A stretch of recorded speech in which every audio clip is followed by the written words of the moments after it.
Bismillahirrahmanirrahim. Assalamualaikum warahmatullahi wabarakatuh. Rekan sekalian, pada kesempatan ini kita akan mempelajari tentang bagaimana mengenali huruf-huruf ikhfa, baik dengan cara menghafalnya ataupun tanpa menghafalnya. Selamat mengikuti. Jika kita ingin menghafal huruf-huruf tersebut, ada cara yang biasa digunakan untuk menghafalnya, yaitu memasukkannya ke dalam sebuah kalimat atau menjadi bait-bait syair sebagai berikut. Izhar, huruf-huruf izhar ketika dimasukkan ke dalam sebuah kalimat, ini yang populer, yaitu akhi haka ilman hazahu ghairu khasirin. Anda perhatikan huruf-huruf yang bercetak merah, warna merah, itulah huruf-huruf izhar. Maknanya apa? Akhi, saudaraku, haka, ambillah, ilman, ilmu, hazahu, orang yang memiliki ilmu, ghairu khasirin, tidak pernah rugi. Yang kedua, huruf idgham. Ini yang kita mudah untuk menghafalkannya, yaitu yarmalun. Semuanya adalah huruf idgham berwarna merah. Yarmalun, ya, ro, mim, lam, waw, dan nun. Yang ketiga huruf ikhfa. Nah, ini yang banyak. Wah, ini jadi panjang. Contohnya ini dibuat oleh seorang ulama, yaitu Syekh Al-Jamzuri, abad ke-12 Hijriah. Shib dha sana kam jada syakhsun qad sama. Milikilah sifat orang-orang yang terpuji, karena orang-orang terpuji itu tinggi derajatnya. Dum thayyiban, zid fi tuqan, da' zaliman. Selalulah menjadi orang yang baik, tingkatkanlah ketakwaan, dan tinggalkanlah kezaliman. Dan yang terakhir adalah iqlab, bunyinya atau hurufnya cuma satu, tidak susah bagi kita untuk mengingatnya. Nah, jadi masalah adalah cara menghafalkan yang banyak ini dan yang ini. Jadi pokok pembahasan kita pada kesempatan ini bagaimana cara kita untuk mengenali huruf izhar dan huruf ikhfa. Jika kita tidak ingin menghafalkan huruf-huruf tersebut, kita bisa menggunakan cara lain, yaitu dengan cara memahami sifat-sifat bunyi huruf, yaitu yang disebut dengan makharijul huruf. Ini penting agar kita dapat menguji coba perpaduan antara satu bunyi dengan bunyi yang lain. Kapan kita harus membaca masuk, yaitu idgham, kapan kita harus membaca samar-samar, dan kapan kita harus membaca jelas.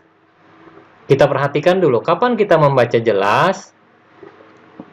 Yang pertama, nun, sukun, dan tanwin. Bunyi nun dan tanwin berasal dari rongga mulut kita bagian depan, nun dan tanwin.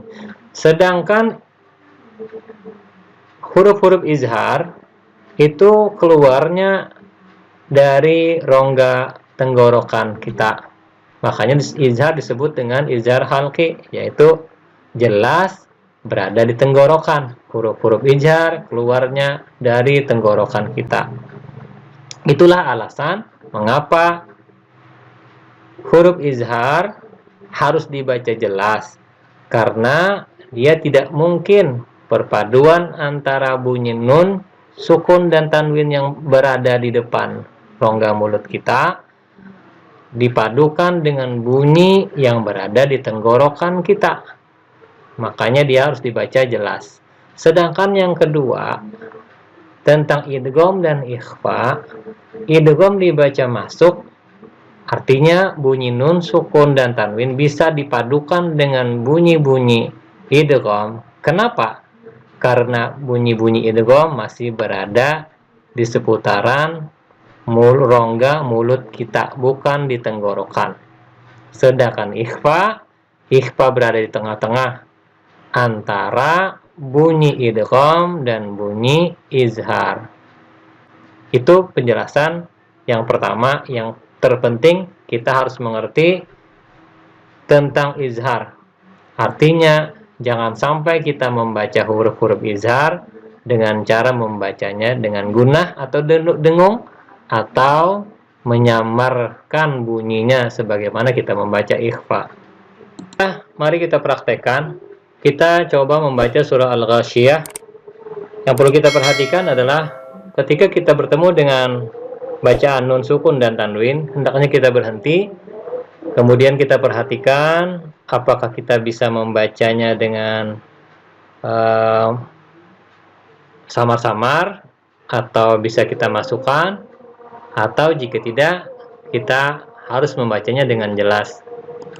A'udzubillahi minasyaitonirrajim. Bismillahirrahmanirrahim. Hal ataka haditsul ghasyiyah. Tidak ada tanwin ataupun nun. Yang kedua, wujuhu yawma idzin khashi'ah. Di sini kita temui ada wujuhun, hun, yaitu adalah tanwin bertemu dengan ya. Ingat, apakah kita bisa masukkan bunyinya, atau kita baca jelas saja wujuhun, atau kita baca wujuhun, tidak bisa kita baca samar. Ini adalah huruf idgham. Kita membacanya dengan cara memasukkan huruf bunyi tanwin tersebut ke dalam bunyi ya. Kemudian yang kedua kita dapati yauma idzin. Yauma idzin bertemu dengan kha. Kha bunyinya adalah di tenggorokan. Kha ini berarti adalah huruf izhar. Dia tidak bisa dibaca samar dan tidak bisa dibaca masuk, apalagi didengungkan.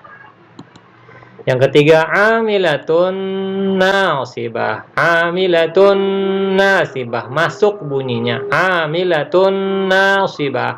Ini berarti adalah idgham. Keempat, tasla naron. Naron. Perhatikan, naron adalah tanwin bertemu dengan ha. Ingat, ha adalah berasal dari tenggorokan. Naron ha miyah. Dia dibaca jelas, tidak mungkin dibaca samar atau masuk. Berikutnya, tusqa min ainin aniyah. Min ainin, a berasal dari tenggorokan. Itu adalah huruf izhar, dibaca jelas. Ainin aniyah, ketemu tanwin bertemu dengan alif aniyah atau hamzah aniyah. Hamzah di sini adalah keluarnya adalah dari tenggorokan juga. Dia dibaca jelas, berarti dia adalah izhar. Laisa lahum ta'amun. Ta'amun, mun bertemu dengan hamzah atau alif hamzah, ta'amun. Alif atau a ini berasal dari tenggorokan, dia dibaca jelas. Min dhari', dia bisa dibaca samar-samar, dot, karena dot bukan dari tenggorokan. Min dhari', tapi bukan dibaca masuk, hanya dibaca samar. Dia adalah ikhfa. La yusminu wa la yughni min ju'. Nun mati atau nun sukun bertemu dengan jim. Jim bukan termasuk huruf yang keluar dari tenggorokan, berarti dia bukan izhar.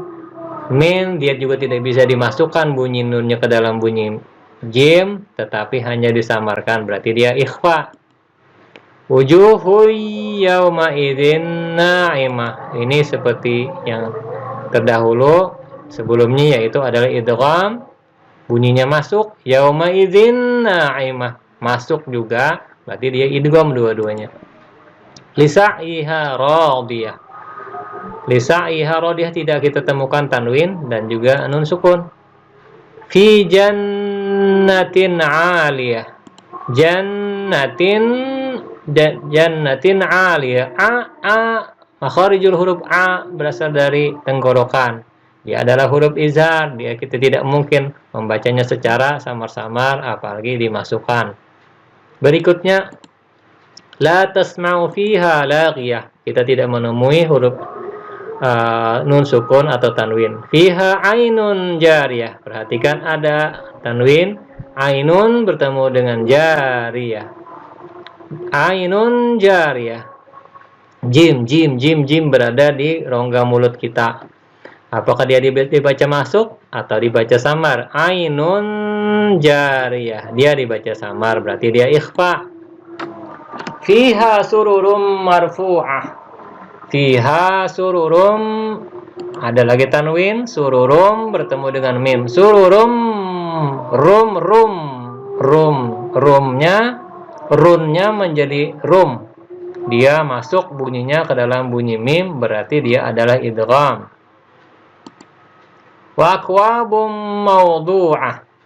Wa akwabum, bum masih masuk, asal katanya asal bunyinya adalah bun, menjadi bum, masuk ke dalam bunyi mim, maka dia adalah idgham. Wa namariqu masfufah, tidak kita temukan tanwin dan nun sukun. Wa zarabiyu mabsusah, juga tidak kita temukan. Afala yanzuruna, kita temukan nun sukun bertemu dengan za. Za tempat keluarnya berada di dalam rongga mulut, bukan di tenggorokan. Artinya dia kemungkinan bisa dibaca samar, tapi tidak bisa dimasukkan bunyinya ke dalam bunyi za. Berarti dia huruf ikhfa. Yanzuruna ilal ibli kaifa khuliqat wa ilas samai kaifa rufi'at wa ilal ardi. Sebagai kesimpulan dari pembelajaran kita tentang bagaimana cara hafal huruf-huruf ikhfa tanpa harus menghafal, ada dua hal yang mesti kita lakukan. Yang pertama, kita harus paham atau berusaha untuk paham bagaimana sifat dari bunyi-bunyi huruf yang datang setelah nun sukun dan tanwin. Karena pembicaraan kita adalah tentang nun sukun dan tanwin. Jika tempat keluarnya bunyi huruf yang ditemui oleh nun sukun dan tanwin adalah pada rongga mulut, maka kemungkinan membacanya ada tiga. Yang pertama, dibaca dengan memasukkan bunyi nun sukun dan tanwin. Yang kedua, dengan cara samar-samar. Dan yang ketiga, dengan cara merubahnya menjadi bunyi mim.